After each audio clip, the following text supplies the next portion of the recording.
Guys, I might look like an idiot in this video, but so does everyone else because the probability of them getting a perfect mock draft is not going to happen. So, yeah.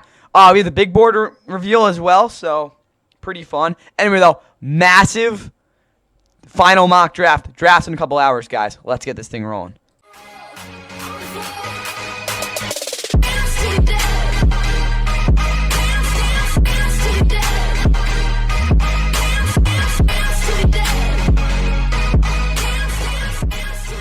And with that, what is going on, guys? Welcome back to the Fun NFL. Of course, please like and subscribe. Hope you guys enjoy this very special 2025 final mock draft. Again, the title does suggest this will be a perfect one. I mean, it won't be, but anyway, if you're wondering what we're on right now, I don't really know either. So, I mean, yeah, no, it's just basically a huge collection of just a bunch of crap, which of course is all my position rankings, which is 314 players that I did grade out for this class. There's a lot more that I did scout, but guys not exactly, deciding to go to the NFL just yet for very, very good reasons for a couple of them. And also, just them not really being good enough and the guys I just didn't want to put on the big board.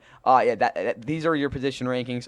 We will get to the mock draft in a second, so again, if you want to get to that, I mean, you can definitely switch to it. I'll very gladly put a timestamp in for that. Anyway, though, the big board. You can definitely see it's very, very bizarre. It's not organized too well, I'll be honest with you guys, but it is something. This shouldn't be 316. I think I did like 314 maybe. Anyway, though, yes, the deeper you get, the less organized it does get. But yep, your worst player, I guess, on the big board is John Bullock, who I actually don't even think is that bad from Nebraska. He just is kind of slow, to be honest with you, and he also has some other issues. Drew Kendall's pretty low too. Interior guy. But yeah, I mean, you'll see the guys. My Mr. Irrelevant pick. Where's Phil Maffa? Phil Maffa is he's my Mr. Irrelevant pick. We'll get to him later, though. Most of these guys you never recognize. Only honorable mention that actually made his way on here, which means he appeared in the video in some sorts. Again, in the quarter on the positional rankings. Go watch all those positional rankings as well, guys. Those were fun to make. Anyway, though, Brady Cook, obviously, he's the only. Bold means you were ranked, so yeah. Or honorable mention. There we go. Bad stutter. Yeah, so again, as we go up the list, you'll see a lot more. Again, this is your stack house. Let's go. Huge dude. He won't get picked in the first round, but yep. And again, we do have the ranges, which are very, very not accurate, but it gives you some sort of an idea what they are. Again, if I could give every single player their potential range, it would take forever, so I kind of just, threw them in something. And, it's not like they're right. That just doesn't look right. Let's make that look better. So, again, if you've ever seen that, you just, that's black. And that's not supposed to be black. Anyway, though, back to the point of this. Why is it still black? This is just not going well right now, as you can see. Yeah, there we go. Anyway, though, yeah, we'll just not worry about that. Again, a lot of honorable mentions as we keep going up. Even some guys that were featured. Like I think the lowest guy we had featured was it Savion Jones? It might have been. Anyway, though. Yeah, Miles Frazier, he was one of the lower guys.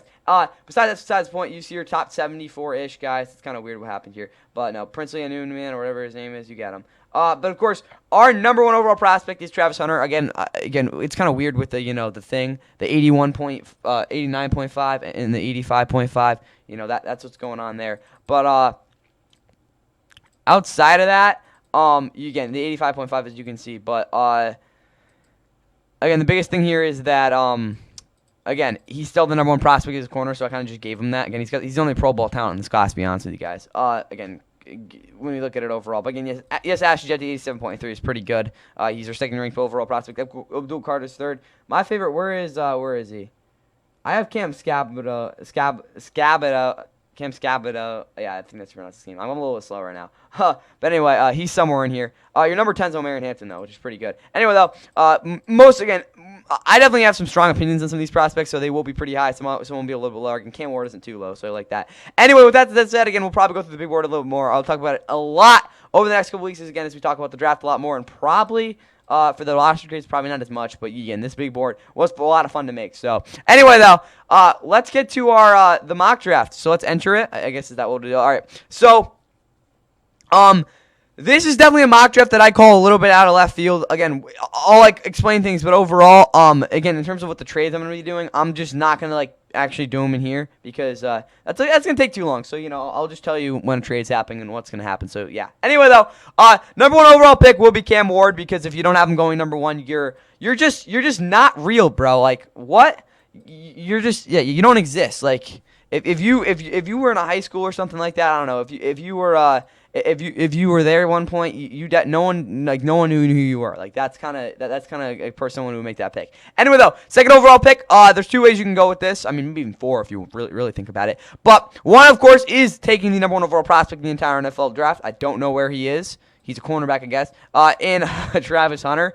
Again, if you don't know, he's an amazing talent, either cornerback or receiver. He's basically the Shohei Ohtani, hopefully the Shohei Ohtani of football. The fact he won't be able to play both positions in the NFL, again, I think he has to swallow that pill. Because if he does, yeah, there's something wrong with football. I mean, you can't have a guy, guys, play two positions in the NFL at a high level. We'll see if that happens, though. The other guy I can take is Abdul Carter, who I admittedly do have some issues with. Again, he's still a phenomenal athlete, amazing talent. But when it comes to, again, his overall game, he doesn't have any sort of power move. And again, if you don't know a power move, guys, again, if you're just watching to see who gets picked here, a power move is basically edge rusher's ability specifically to engage with offensive tackles.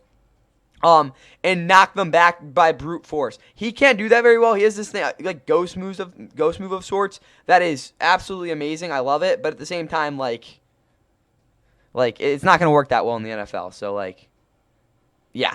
Anyway, though, for Abdul, I don't think he's going to be picked here. You can't pass up the number one guy in the draft with the Browns. You have a lot of rebuilding to do. Probably play him a receiver because that's your biggest need right now. Or they trade. I don't even know. They're doing their own thing. Giants. They could obviously pick a quarterback here if they're really feeling jazzy because they kind of need to keep their jobs. Tackle, I mean, maybe, but on a very honest note, they probably should take up Abdul Carter. Yes, is he the greatest fit for them? Not really. But again, having a guy like Brian Burns on the other side will at least take some of the attention away from him. And maybe he won't have to actually play as much, and he can develop as in terms of, again, more of a power rusher. Because if he can do that, yeah, Abdul's going to be a freaking monster. But outside of that, he's still obviously a very good prospect. He's my third overall guy for a reason. I'm just not as high on him. I do like he's probably the one guy that I'd say is a boomer bust here. Out of all these guys, he's a boomer bust. Because if he can develop a power move, he's going to be a monster. But if he's not able to, he's not effective against the run in the first place. He's kind of like a one-trick pony as a pass rusher. It's just not really going to work out well for him. Again, also, it's not like he's got a very versatile skill set. Yes, he's an amazing talent, but at the same time, how far is that going to take you? Anyway, Patriots here at 4. I don't really know who I had him picking. That was Will Campbell. Boring pick, but they do need a left tackle, so yeah. Will Campbell fits their scheme. I would again, Armand Membo, if we look back to the positional rankings, is my number one offensive tackle in this draft class because I just think he's a more physical run blocker and also just overall a better player. But Will Campbell's good too, and he, again, like I said, fits their scheme. He's a guy who could definitely run more of those zone running schemes, which again is a lot better for both Will Campbell and Armand Membo could end up playing guard at some point, so that's why that's there. Anyway, number 5. For the Jags. The Jags defense was horrible last year, so why not take the second best guy on the board? I mean, technically third guy, but second guy because Will Johnson isn't a guy they really need right now. I mean, they do, but they don't really. Again, they already have Tyson Campbell. If you don't know who he is, well, he's pretty good. Mason Graham is my number one defensive tackle for obvious reasons. He's a very well-rounded guy. I do think there's definitely some potential with him, too. He's not some all-world beating Jalen Carter level talent, I got to be honest with you guys, but at the same time, who really is. So, yes, Mason Graham 5 to the Jags. Again, I'll definitely stick with that one. 6, we've got Genty to the Raiders, who they don't have a running game, and they do need a running game if that offense is going to be successful this year, or really just overall well-rounded. All right, at number 7, this is going to be our first trade of the video, or the mock draft. I'm not going to actually do it because this thing's a little bit geeked. I love Pro Football Sports Networks are great, but you got to fix the trade system, to be honest with you. Anyway, though, for the Jets at number 7, I have them trading with the Cowboys. So again, if you really don't like the Cowboys, well, deal with it. I don't like them either, but who cares? Number 7, I do have the Cowboys trading with them. So the Jets are basically trading down to number 12. And in return, they're getting a 3rd-round pick in 2025, so this year, and then a 5th-round pick next year. And if you think we're doing a 7-round mock draft, you're crazy. We're just doing the first round. So pretend this is the Cowboys. They're going to take Ted McMillan. Ted McMillan is a guy they need. They don't really have that physical jump ball guy. I mean, oh, yeah, that's CeeDee Lamb. It really isn't. He'll provide a lot, just number 2 receiver, to be honest with you guys. I like Jalen Tolbert. He had a decent year last year. Again, career numbers for him, but he's really nothing more than a decent 3rd receiver at best. I'm sorry, Devontae Turbin is not a guy you want as a guy you're going to consistently get the ball to. But I will say Ted McMillan here at 7. He's the best receiver in this draft class. So, yeah. Or no, is he 2nd? I don't really freaking remember. But yeah, he's here. On the big board, he is my 13th prospect. So again, it's not like they're really reaching at all. Panthers at 8. They need a versatile guy who can make things happen in their defense because that defense just isn't really making it for me or making it happen for me. Yeah, there we go.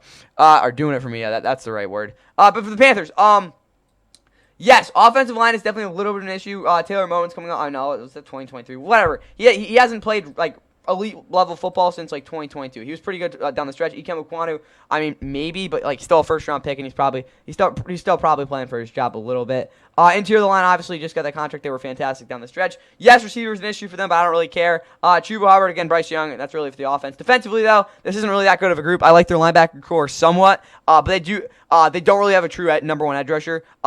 Yes, having Derek Brown back is so massive because he's their entire run defense. But the thing that I think taking a guy like Jalen Walker here is really going to do for you is, yes, is he like the best run defending linebacker in this class? Well, yes. Yeah, that too. But is he like some elite guy like that coming out of the draft? No, he's not going to completely transform your run defense like a guy like, I don't know, freaking Luke Kuechly would. But the fact that I do have him categorized as an edge rusher who I think it has very high pass rush potential and also has shown the ability to develop some things and also has some refined skills as an edge rusher can make him so versatile. And if you really just want to stick him in linebacker, I really don't care either. He's good. He's pretty solid in pass coverage too. Jalen Walker's probably the most versatile guy overall in this draft, which is just so massive.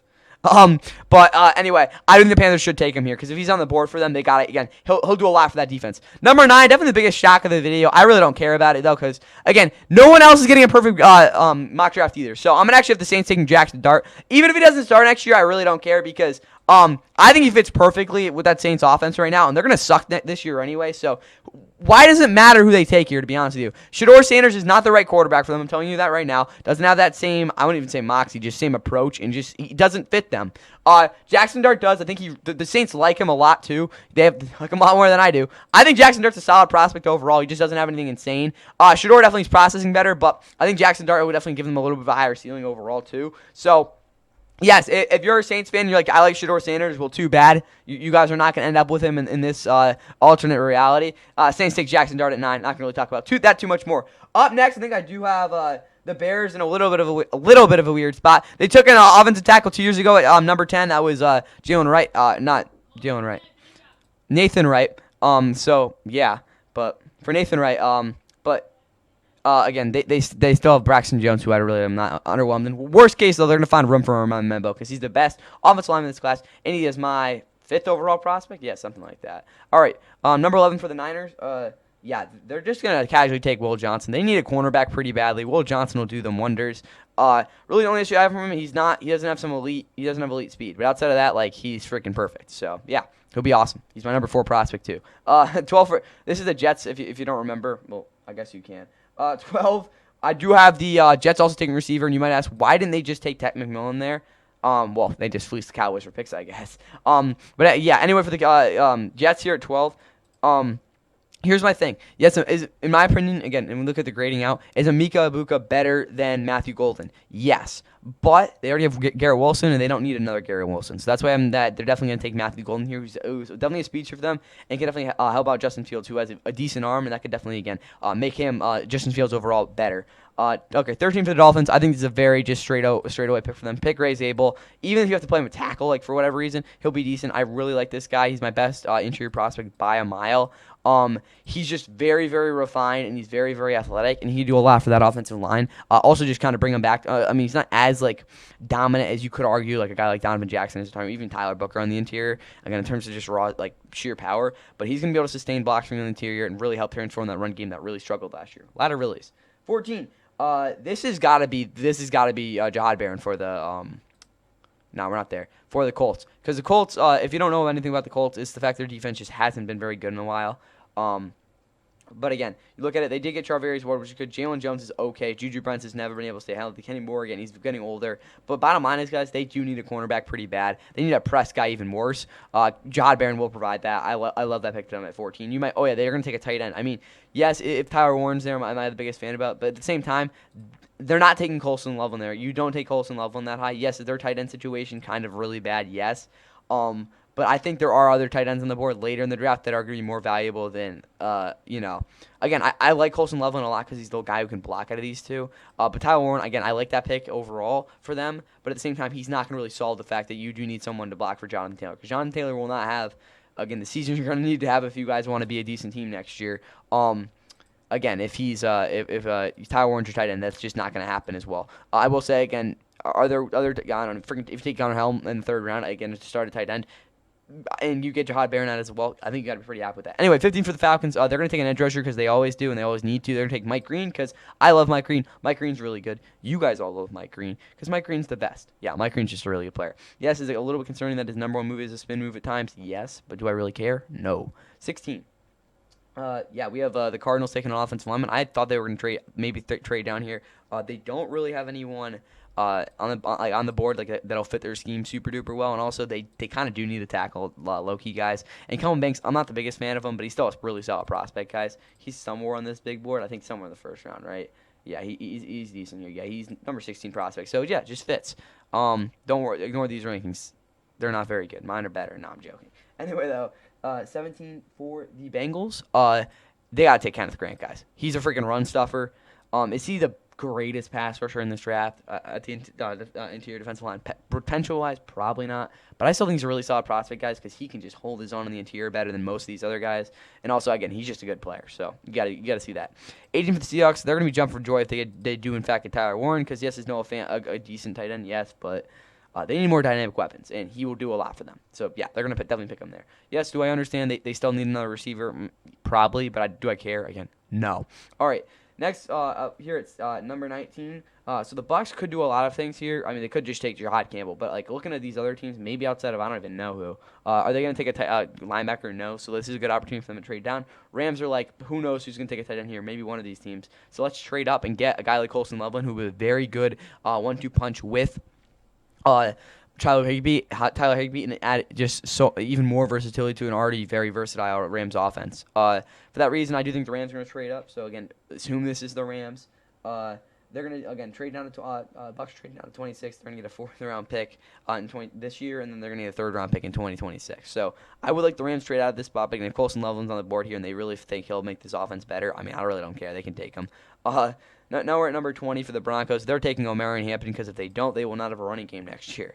Pretty simple there. 21 for the Steelers. I mean, guys, I don't care about Aaron Rodgers. As it is right now, he's not going to be their quarterback. He probably will be. He probably won't be. I don't know. But they're going to need something going into the season. And yes, this is Shedeur Sanders really the option? Probably not. I mean, I have him somewhere decently here.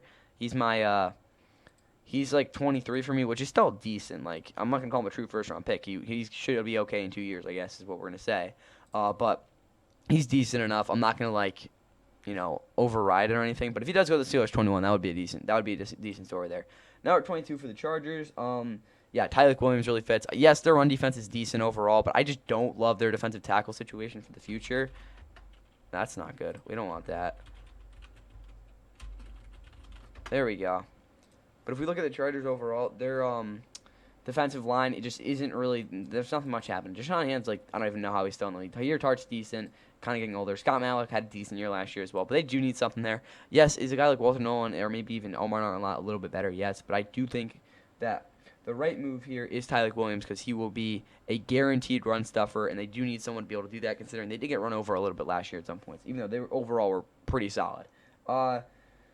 Number 23 for the Packers, they're going to need an edge rusher. They're going to need a power rusher because, yes, Rashawn Gary had some stuff, but he really hasn't been too consistent as of late, and they straight up need an edge rusher pretty simply, guys. Lucas Van Ness sucks. Shamar Stewart won't suck because he's very well-rounded, and he's just a good player. 24, I have another trade. Bills and Vikings really like each other for some reason. I don't really think they need to make this trade, but I don't know. I feel like making it anyway. So, Vikings trade down to number 30, and in the trade, the Bills, again, give up their 2026 third and fourth. So, I mean, I don't really like that trade for the Bills a lot, but hey, things happen. And for the Bills, they're going to take Malachi Starks because he's again, like, I talk a lot about, for the Bills, what's his name? No, not the Bills. I talked about Jalen Walker being the most versatile. Malachi Starks can play legit six spots in that secondary, and he'll be good at every single one, outside of obviously boundary corner or something like that. But he's very versatile. He's like my 10th, maybe. He might be higher.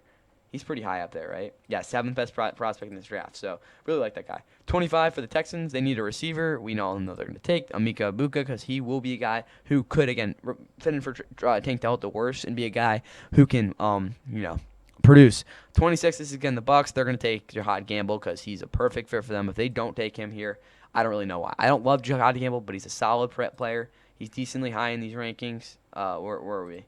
40. I mean, that's not great, but, like, you get the point. 27 for the Ravens. They need an interior offensive lineman so bad, and I think Donovan Jackson is their guy because he fits their system. He's agile enough to work, And yeah, that's about it for them. Again, he's gonna be a good player. Lions, this is a tough one for me. I do think that James Pierce Jr. is the right guy to take, though, because they kind of do need another athletic-esque guy off the edge there. Yes, is James Pierce Jr. one of my favorite guys? In some ways he is, but he just didn't really look like the guy that you would have thought coming into the year. Again, he's still a top, 7. Like I said, people are overreacting to him. Again, he's fallen off way too much, but he's still a really good prospect, guys. And yes, I understand. Is his game a little bit flawed in some spots? Definitely, but who cares? He's got the a lot of athleticism. Again, Tennessee, like I said, was it his best year? Again, going off a 2023 season where he was the best player in the draft. Some would say no, but I do think that him going here to the Lions is a really smart move by them. 29 for the Commanders. Again, no more trades left. Again, if you thought there was, let's go with Shavon Revel. He's definitely one of the more talented guys in this draft. Really, the only issue is, Benjamin Morrison's probably overall a little more skilled. But again, Shavon has very high potential, and I really think he would have been a top 10 player in this draft if he was able to stay healthy, because he was on his way to an amazing season. Oh yeah, go check his story, or the story about it. I don't know what just happened there. Yeah, so we just had the Bills take Maxwell Harrison. They didn't, because they traded with the Vikings, and I had the Vikings taking Nick Amanawari, who, again, they obviously know what happens with Viking safeties, athletic guys they take. If you don't know, Lewis Seen, probably don't remember him because, he's kind of a bust. But Lewis Seen was, again, this isn't actually happening. We're preventing this to the Vikings. But Lewis Seen obviously was an athletic safety. He got injured and just sucked. Didn't really make the roster after that. That was a 2022 draft.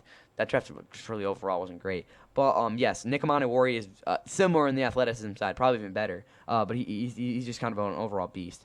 So, yeah, I do have the Vikings taking him at 30. And I don't love him with the Bills, so that's also there. 31 for the Chiefs.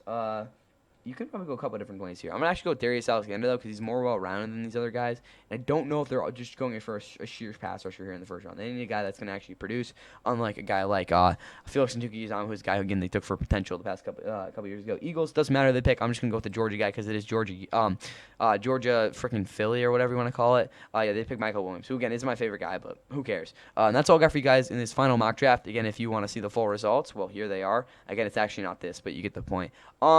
Yeah, I'll see you guys on Sunday for the reaction for the first round. Should be a hell of a draft, though. 3rd down and 5. Pressure from Thomas off the edge. Eli Manning stays on his feet. Airs it out down the field. It is caught by Tyree. Oh, my God. This ball is thrown, and Tyree just goes up for it like a basketball player. Harrison trying to knock